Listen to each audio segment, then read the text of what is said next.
Jay here for Stretford, Paddock. This is the Europa League final preview. It's here, yes. And joining me are two absolute giants of the Manchester United fan base. Mr. Joe Smith. How you doing? I'm all right. How are you, mate? I'm great. We finally got to a final. The first one under Ole. Yeah. It's a massive time. We need to win it. I'm well excited. Well excited. Yeah. And talking of well excited, I'm well excited because also here is Mr. Adam McKola.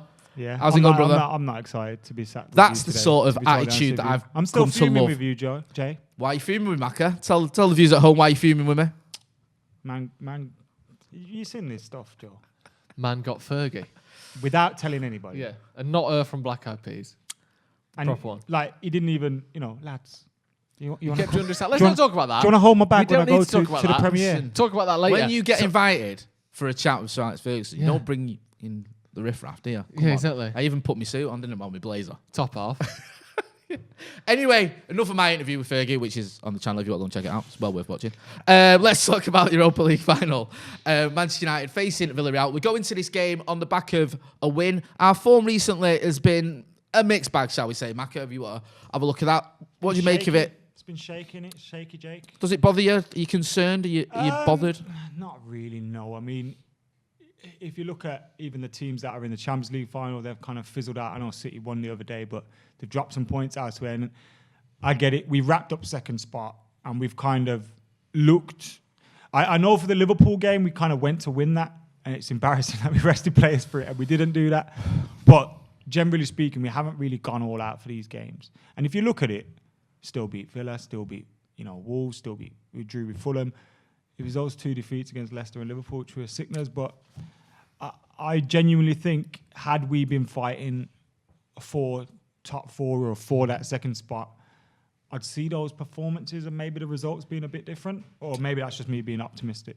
No, I get where you're coming from. Joe, the last game, obviously, against Wolves, Ole Gunnar Solskjaer completely rested his players. Were you a big fan of that? Oh, well, I don't mind it for that sort of game. It's the biggest game of his, I would say, of his career, managerially at least. Ole coming up, on Wednesday. That's it. You don't worry about these games. Obviously, you don't want to go into it losing 5 games in a row. Everyone's got no confidence, all that. But like Adam said, if we had something to play for, those results would have been different, definitely. We saw that last season when crunch time came, United won games and we got third place, having been outside the top 4 pretty much all season. This team is capable of pulling round and rallying and doing big things when they need to. This game coming up is Ole's biggest game as a manager. And it can be the difference between, in 5 years' time, him still being United's manager. This could be the stepping stone and the starting point for massive things as a manager. Or it could be the start of a slippery slope that we saw Jose on, where he finishes second, 6 months later, he doesn't get the transfers he wants, he falls out with people and he's gone. So I think it's absolutely massive. And he's rested players for the Leicester game, he rested players for the Wolves game as well. I don't necessarily think that's an issue. I think he knows that this game is crucial for him. And those players who are playing in these games as well knew that if I get injured with any kind of injury, I'm missing the final. We've seen Harry Maguire probably going to miss the final. I think we would have seen different results. Last year as well, going into that Sevilla game, if I remember correctly, we had pretty good form. And then we fucked the Sevilla game up. Yeah. So the form going into these games very rarely meet, because you always feel like they have one eye on that. And the good thing about this season is we never started focusing on the Europa because we missed out a top 4. We kind of got second sorted and then thought, right, let's go and win this Europa League. Mm-hmm. And I'm happier with that. But we have to win this then. Do you know what I mean? We've just given Liverpool basically Champions League football. We have to win this game.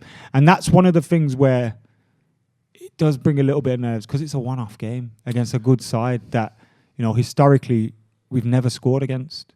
I remember most of them games, bored out of my tree. Yeah, the 0-0s. But we drew 4 0-0s with them. One of them away, everyone will remember when Rooney clapped in the ref's face. But there was a couple at Old Trafford. Now I know history doesn't always mean it's going to go that way, but it's a difficult game against a very good team with a great coach who's got a big history in the Europa League. So he'll be expecting to win it. And I think that expectation United will have, hopefully it doesn't bring a negative reaction from the players. No, 100%. One thing and it feels mad that I'm saying this, but I am. Why is it that you interviewed Fergie? I have interviewed Fergie. I don't like to talk about Omaka, and it's not about my interview with Sir Alex Ferguson. So can we stop talking about that? Sorry, for a few seconds. It feels mad saying this, but this would be Bruno Fernandes' first chance of major silverware. I mean, a player of his talents, you think he'd have won the lot almost, but a big game for him, and he is the type of player that you think you could rely on in this sort of game. You see his stats there. He's having a wonderful season. This would be icing on the cake. Yeah, and I think he would probably need this for his career. I think to go from where he had, like 4 years ago, no one had heard of Bruno Fernandes. He wasn't like, I mean, people had heard of him, but he wasn't the upcoming world star that he's become. He wasn't, Mbappe or Haaland or even like a João Felix type youngster. He was playing in Portugal, going to Italy, going back to Portugal because he was good in Italy. 4 years ago, he had just joined Sporting. Exactly. Which is, he just came from Sampdoria. Right. 5 goals in 35. So he's a sort of Your middling, correct. young midfielder. He's then in the last 2.5, 3 years become arguably, alongside Kevin De Bruyne, the standout midfielder in the world. Now, I think he's been ahead of De Bruyne this year as well. I would agree with that. But what he needs to do now is cement that with trophies and cement that with silverware and prove that he can, I know he's not the captain, but kind of pull a team to trophies, which is what a lot of the great players can do. He might be the captain as well. He might well be the captain for the game. It looks like Maguire's probably going to be out. But he's a sensational player. I think he's United's best player. And it would be great for him. Mason Greenwood is another one who has never won a trophy. He was talking about it the other day saying, I want to win some trophies as a footballer. There's a lot of players in this team who have won an FA Cup or they won the last Europa League, but this isn't a team stacked full of people used to winning things. We need to start getting that mentality. And it was very different. Like, I know when we won the Europa League under Mourinho and we looked on a pitch and I saw Pogba and Mourinho, I thought that was going to mean something and become something. But we've never been at this point where you feel like, because when we won the Europa League, we tossed the league off. It was horrible. That league, league was horrible. And this feels like this is a culmination of something positive, like a result of this team becoming a good team, because I think we are a good team, and I think it's safe to say that now. But it feels like this is the result of all this coming together, Ollie's good work, and now we could have a trophy on top of second place, which would be our best season since Fergie left. But we have to win that. Because if you lose this game, suddenly the season feels shit. It doesn't feel like a successful season. It doesn't. You finish it empty-handed. When did we finish second when we lost the FA Cup final under Jose? And again, I know people like to throw that stat. We finished second under Jose. We were 19 points behind City, who walked it. And then we lost the FA Cup final to a Chelsea team we were above in the league. It just felt like a complete anticlimax. And it's like, what are you celebrating there? You're celebrating the fact City have won the league and you finished second to them? No. You felt celebrating the fact that you've lost the FA Cup final. I mean, it sounds sad and it is sad, but I think the highlight for me was in the Scousers not win they lose the Champions League final. It's that sort of thing. It's like, is that what you're aiming for?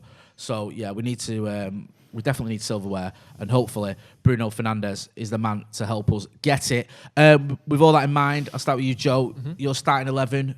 Ole Gunnar Solskjaer obviously shuffled his pack for the trip to Molineux, which should mean he's got everyone available, barring Harry Maguire, for the game in Gdansk. Let's have a look at your team and talk us through it. Yeah, there was no Fred on the bench or in the squad against Wolves, so I'm not picking him. I've gone with De Gea. He's played pretty much every Europa League game. Hold on a minute, Joe. Games. Yeah. Sorry to cut you out there. Did you say he wasn't in the squad against Wolves? Yeah. So you're not picking him for this? Yeah, because doesn't that mean he's most likely going to start this game? No, because if he was on the bench, that would indicate to me he's fit but not quite ready. The fact that he's not even in the squad suggests to me he might not even be fit for this game. Okay, fair enough. Maybe I'm wrong. Can I bring a quote in from one of the articles that I read earlier in relation to the team news? So I'm not trying to take you off topic here, but there was something that I read about the goalkeeping positions. Go on. And I've seen there. Obviously, you've got David De Gea in goal. But he said Ole Gunnar Solskjaer is obviously contemplating who starts in goal. And sources close to Ole feel that he knows the decision that he makes here will mean the other goalkeeper that doesn't start may feel like he has to leave the club, or it will be their last game. So here's what it says in the ESPN. Go on. Solskjaer remains torn between Henderson and De Gea due to their contrasting temperament, reliability, and skill set. Sources say Ole accepts that the goalkeeper who misses out in the Europa League final will consider it the end of their Manchester United career. That to me indicates that he's going to pick Henderson. Because I don't think Henderson says that's the end of me at United if he doesn't play in this game, because David De Gea should have been playing this game anyway because he's been the Europa League keeper. Does that make sense? I go with what Joe's done. So, I mean, I think David De Gea I think De Gea will play, start, and I but don't think... That article seems to, for me, indicate the opposite. Yeah. Well, I'm not saying that I think De Gea will play and that's the end of Henderson. No. I don't think that's No, I don't either. I just think he'll play because he's the Europa League goalie. Yeah. Then we've gone Wan-Bissaka, Lindelof, Bailly. Sure, I think that defence kind of picks itself. I know Axel was decent against Wolves, but Bailly is a more senior player. He plays more often when he's fit than Axel does. Obviously, Lindelof's playing. Obviously, Wan-Bissaka and Shaw.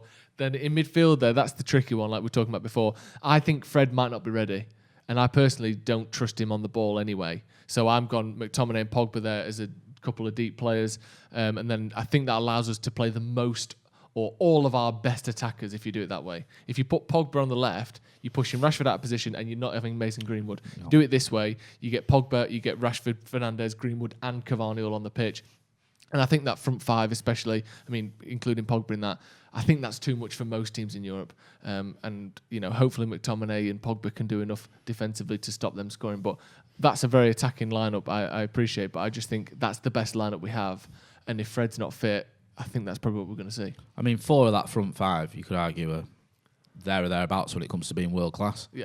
Do you know what I mean? That is a very, very strong team. A lot of responsibility, obviously. McTominay, he'd probably have to do a lot of the defensive midfield work, although Pogba can drop deep and does like to get stuck in. Yeah. But yeah, I can understand where you're coming from. Maka, if I can trouble you for your predicted 11, my friend. I've gone with a very, very similar team. I've gone with a predict 11 rather than a preferred 11. Was yours preferred? Or no, that's predicted. Yeah, it's predicted one. My preferred 11 would be Joe's. Right, but your predicted one. My predicted 11 is David De Gea in goal, Lindelof, Bailly, Wan-Bissaka, Shaw, McFred in midfield, Pogba on the left, Rashford on the right, Bruno behind Cavani. I think Ali will go with that. And I think the reason he'll probably, obviously, if Fred is fit, is coming up against Villarreal, they're going to be very, very tactically clued up. Yeah. And one of the things that they could do, and I know Fred is bad at it as well, is try and press Pogba in that position. And if that happens, we can get problems can occur because McTominay, Fred, Pogba, all of them in that position aren't very press resistant. But I do actually think Fred is a little bit better than the other two at that. So I think Fred will start, and I think Pogba will start on the left. I'd rather see Joe's team though, because I feel like it's your best team. Play your best players. Get Greenwood on the pitch. But maybe Ali will look at Greenwood and think, if we're 1-0 down, if it's 1-1, Greenwood someone. We need an option off the bench. Yeah, and also, he gets one chance. Or if you got half a chance to anyone, even more than Cavani, I'd prefer Greenwood. I think when it's limited chances, I think Greenwood's very good at taking those. He can make something out of nothing as well. Yeah, well, you think that's what I mean. It's not even half a chance that he's created a goal. Mine's very similar. In fact, it might be the same as yours, Mackie. Going to my team. Yes, it is.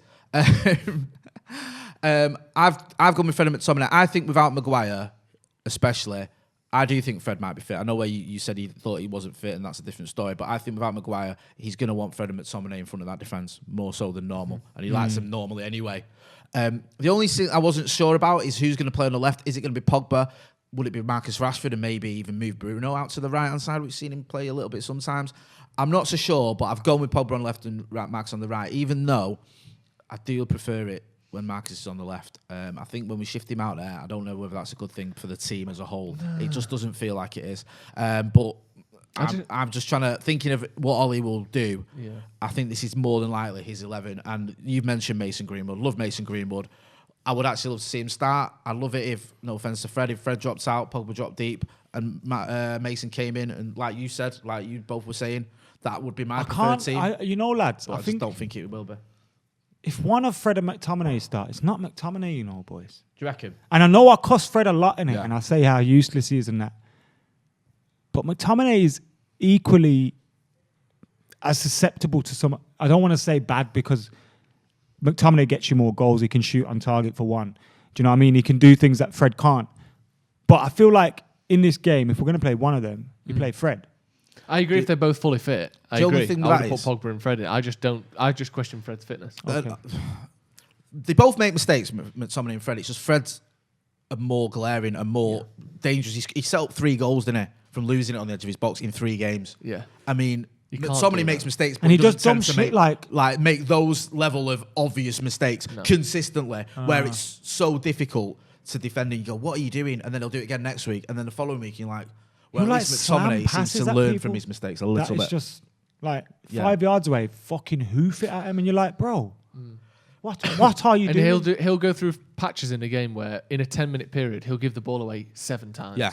And you're like, literally, every time he gets it, he gives it away. Every time he gets it, he gives it away. And McTominay doesn't quite crumble quite as hard as he does. But yeah, I think they've both got their weaknesses. But my choice was from a fitness perspective. I think if they're both fully fit, you'll see McFred because Ollie does that. No, I agree. In terms of Villarreal, we've actually spoken to a Villarreal expert, someone who works over there with the Villarreal team. Alex Baggers spoke to Tom Harris, and here's what he had to say about the Spanish outfit. Thanks very much, guys. Yes, I am talking to Tom here all about Villarreal. Tom currently is in Villarreal. He's doing an internship with Villarreal social media team, so he's going to be here to give us a little bit of an insight. Tom, how are you doing, mate? Yeah, very good. Thanks. How are you? Not bad at all. All looking forward to the game. So we know obviously about Manchester United's cup run. We know about Manchester United's season. We know how important this trophy is going to be for Manchester United. How's Villarreal's season gone? How are they kind of looking in the league? How have they done? Where does the Europa League itself fit for Villarreal as a football club right now? Yeah, so in terms of La Liga, Villarreal, they're currently in 7th position. They're 1 point behind Real Sociedad in 5th, and they're level in points with Real Betis in 6th. So in La Liga, you need to finish 5th or 6th to qualify for the Europa League. So that's their aim come the end of the season. But it's a bit of a tall order for them at the moment because they've got to travel to Real Madrid this weekend. They need to win that game if they have any chance to really qualify for next year's competition. And obviously, Real Madrid have incentive of their own because they're fighting for the title. So it's going to be a bit of a struggle for them. So it's looking like they'll have to settle for 7th, which will be the Conference League next season, the new UEFA Conference League. Unless, of course, they beat United in the Europa League final, which means they will qualify for the Champions League. So it's a bit of we don't really know what's happening next season for Villa. No, exactly. Yeah, I mean, United were kind of in that position when we last won the Europa League, where it was kind of, all or nothing in terms of European competition. Obviously, Europa Conference League next season looks like it could be for Villarreal, but obviously that chance of being in the Champions League sort of be a big thing for them. In terms of Unai Emery coming in, obviously he's been at Arsenal. He's won the Europa League a lot of times. What's been the kind of feelings around how he's done as a manager? Is this a make or break game for him? Is it qualify for Europe, or he's going as a manager, or is it sort of been a good little build up in terms of his progression at the football club? No, I mean, this has been a fantastic season for Villarreal in general, regardless of what happens in the league. The fact that they've made it, I mean, this is their first ever final in their history. They've not even been in their Spanish Cup final. So to make a Europa League final is huge for them. Yeah. And I mean, they have been a bit frustrating in La Liga in terms of consistency. So they've actually drawn 13 games in La Liga this season, which is the second most in the division. They've thrown away points to teams like Huesca and Elche. They were 2-0 up against Elche a couple of months ago, and they ended up drawing that game 2-2. So it has been quite frustrating. But I mean, in terms of Europa League, the way Emery seems to operate in that competition is just, it's been so smooth. They've not really faced any problems at all this season in the Europa League. Obviously, Arsenal was a bit sticky at times in the semi-final, but the group stage at 16 points out of 18. They beat Red Bull Salzburg 4-0 in the knockouts, and then 4-1 against Dinamo Kiev as well. So, it's quite easy, really. And obviously, Emery has had an impact on Villarreal in the Europa League because, obviously, his track record speaks for himself, He's done it, won it 3 times in a row. So, yeah, clearly he's made an impact in the Europa League for the club. Absolutely. So, quickly looking at Villarreal's team, what do you expect their lineup to be? Have they got any injury kind of problems? What's their usual lineup for the game, and what do you think they're going to play against Manchester United on Wednesday night? Yeah, well, the big injury news is to Samuel Chukwueze, who is a Nigerian winger. He is looking like he's going to be out for the game. He has been training, but I don't think he's going to make it. So that's a big sort of miss for Villarreal. But aside from him, they've got full squad. The team really picks itself, so it will probably be a 4-3-3 as usual. And yeah, I mean, in terms of their strengths, their biggest strength is their midfield, sure. So with players like Dani Parejo and Manu Trigueros, they're two of probably the best creative midfielders in Spain. And I think Arsenal fell into the trap really in the semi-final of giving them too much time on the ball, too much time to dictate the play, and that is exactly what these players will do if they get the opportunity. So, I think the key for United really is just to be aggressive, to really take the game to Villarreal and not let them get into their passive rhythm, because they will outpass even teams like United, because that's how good they are in the midfield. Maybe playing into Manchester United hands a little bit there. United this season have been quite good in the counter-attack, so Villarreal want to keep hold of the ball. Maybe that might help Manchester United. Let's just run through their team. So in goal, what's their what's their kind of setup? You've got the goalkeeper and then back four and then so on. Sure. So the goalkeeper, actually, they normally play Sergio Asenjo. He's a starting goalkeeper. But in the Europa League, they played their second keeper, Geronimo Rulli, all the way through the competition. So I imagine he will start in the final. And he was actually linked with Manchester City a couple of years ago. So obviously he's still very, quality goalkeeper, even though he is a choice. Left back, they'll play Alfonso Pedraza, who's really exploded onto the scene this season. He's been fantastic. Really good attacking fullback, very, very good at getting the first-time crosses in on his left foot. On the other side, it will be Mario Gaspar, who is second all-time leading appearance maker, 404 caps now, appearances for Villarreal, so he's a legend, really. And then in centre-back, they'll have Raúl Albiol, who has played for Real Madrid. He's played for Napoli in every way. He's 35 now, so good experience at the back, alongside Pau Torres, who is sort of Villarreal shining example of their academy. He's actually from Villarreal, so that's a rarity, because Villarreal is only about 50,000 people. So to have someone from Villarreal playing for the team is huge for them. In the midfield, like I've already mentioned, Parejo and Trigueros, but Etienne Capoue, who used to play for Tottenham, used to play for Watford, he'll be at the base of the midfield. He just sort of adds a bulk to the midfield to let Parejo and Trigueros do their stuff on the ball.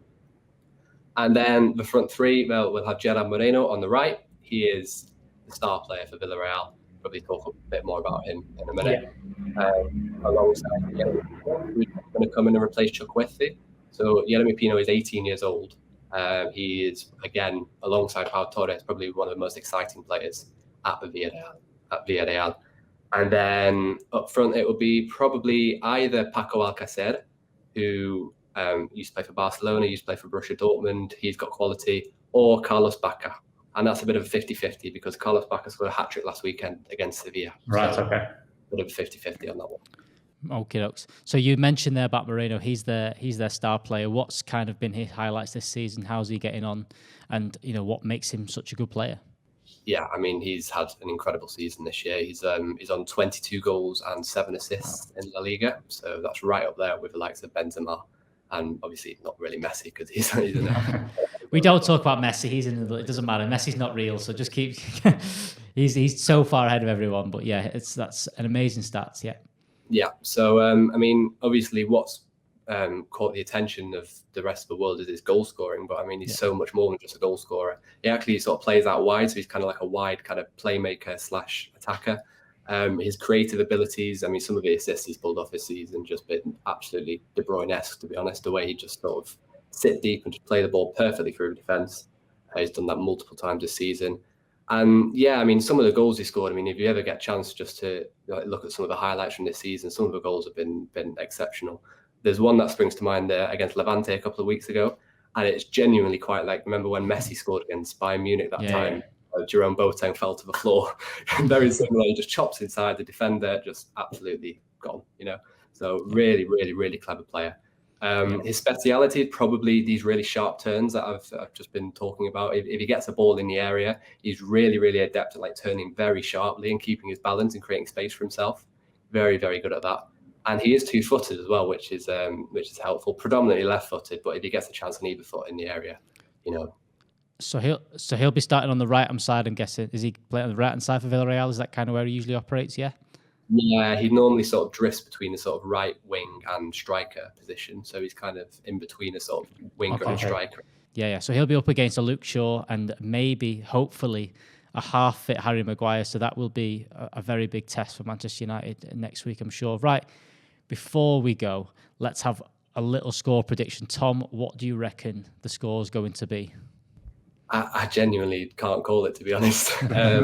Obviously, because I didn't, when they drew Arsenal, I was a bit nervous. I was thinking, with obviously Arsenal, the quality that they have, if they turn up, could be all over for Villarreal. Same with United, really. I think if United turn up, just like we did against Real Sociedad, could be in trouble. Yeah. So I'll go for a 2-1 to United, but obviously, being here in Villarreal, I will be rooting for. Well, thanks very much, Tom. Tom, where can the guys find you on social media and things like that? Just my Twitter, Tom_Harris. I work for a couple of websites called Breaking the Lines, Get Spanish Football News. Sorry. Yeah. So yeah. So thanks for Tom to speaking to us. Thanks to Tom for speaking to us, not thanks to Tom for speaking to us, because that doesn't make any sense. No. But I learned still from my giddy mistakes. from speaking to Fergie. I'm just, you know what? I got a little bit tongue-tied when I was talking to Sir Alex Ferguson, I'm not going to lie. Yeah. But if you want to check that out, go and look at it in the channel. It's a really good video. It's just bliss. Anyway, moving swiftly on from my interview with Sir Alex Ferguson and from Tom Harris, who spoke to us. Joe, give us your score predictions. I think it's going to be really difficult. No, I got another question before score prediction. Go on. If you could pick one person to score the winner, who would it be?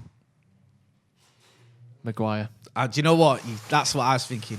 On crutches. Yeah, bring him out. They lift him up like a rugby union line out, and he's just 18 feet above there and just finally heads it in, and his leg shatters into 1,000 pieces. It lands on the floor, but it goes in the top corner. Wow. Sounds good. And yourself? Pele. You got to go with one of the front three, surely. I don't know. Martial, part of me Rashford, just Greenwood. thinks maybe Mason. I love Marcus. Marcus is my favourite player, and he's obviously done loads on and off the pitch this season to warrant that. But I wouldn't mind if Mason got it. Youngster, come through the ranks. Big first massive game, huge game, getting the winner. Do you know who's scoring the winner? Go on. Tony M. You'd love that. If Tony M scores the winner, you'll explode. He's going to play his first minute since ever. Yeah. Oh, imagine if Ollie brings him on the next time and he misses a penalty or something. Let's not go down Jesus, there. Don't do stuff like that. Let's not turn a positive into a negative He's going to score. of our own volition. Go on. Nah, if I could guarantee you're looking Greenwood or Rashford or Marshall. Yeah. or Pogba. Nah, man. One of them front three. Yeah. Because you want them to have that. Like, in the FA Cup final, it was Mata and Lingard.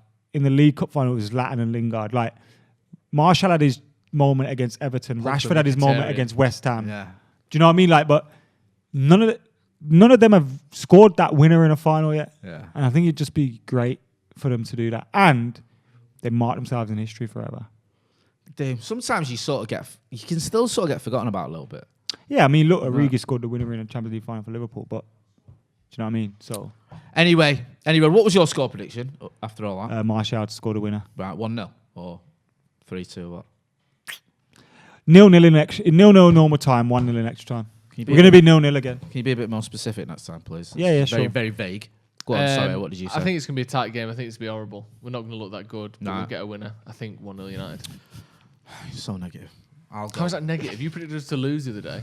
The other day, that was at least 3 weeks ago. And Before he second leg. interviewed Fergie. And since speaking to Sir Alex Ferguson, who said he's looking forward to I did ask him about the Europa League final, by the way. And he said he thinks with Bruno and Cavani and Mason, we've got a good chance. How so good I'll is go that? The 3-0 first with player those he three. mentioned was 3-0. Mason I know. Greenwood. That's midnight, innit? Like, he goes, well, what players you think? He goes, Mason Greenwood. Like, that's the first. Imagine you're 18-year-old Mason Greenwood and Fergie's asked about the current Man United team. He don't mention Bruno. He don't mention Cavani. He don't mention Harry Maguire. He don't mention Pogba. He mentions you. The main man. Mason fucking Greenwood. So that's why. 3-0, then plays he mentioned Mason, Bruno and Cavani. Give it. No drama. To Eddie Cavani. Right. Joe, where can people find you? Joe Smith 93 on Twitter and Instagram. Are we please. telling people what you've been up to? Is that a thing? Or is No, is it's alright. it out yet? Tell him, Joe. Yeah? I've already told I him. interviewed Rio Ferdinand, and that's on the channel, so check it out. He didn't interview Rio Ferdinand. Rio Ferdinand was sat upstairs and he basically sat next to him, pulled the camera out, started talking to him. Asking him questions in which he got answers. Which could be considered as an interview. But Rio didn't know it was happening. He didn't He didn't interview Rio Rio. knew He it just was asked happening. him some questions. If Rio knew it was happening, he would have requested me. Yeah, all right. Don't be jealous just because you haven't been on the big interviews lately in this gav. It's about time that sort of the worker bee's got a bit of credit. It's a joke, to be honest. Absolute Right. joke. Go on anyway. What's your where can people find you? In fact, you're here, aren't you, for the watch along? There's where people can find you. We're gonna have a bumper watch along for this Europa League final. Gonna have us three. We're gonna have Stephen Alson. Gonna have Andy Tate. Gonna have Alex Baggers. Gonna have loads of post-match reaction as well. It's gonna be in the bar. We're going to have people as well over in Gdansk. We've got gonna be in the people bar. over there. It's going to be in the bar. It's going to be getting fan cams from the ground as well. So make sure you're checking out Stretford Paddock. Don't forget as well to hit, use my words, like, share, and Isn't subscribe. that one of them things you gave him earlier? Thanks for watching.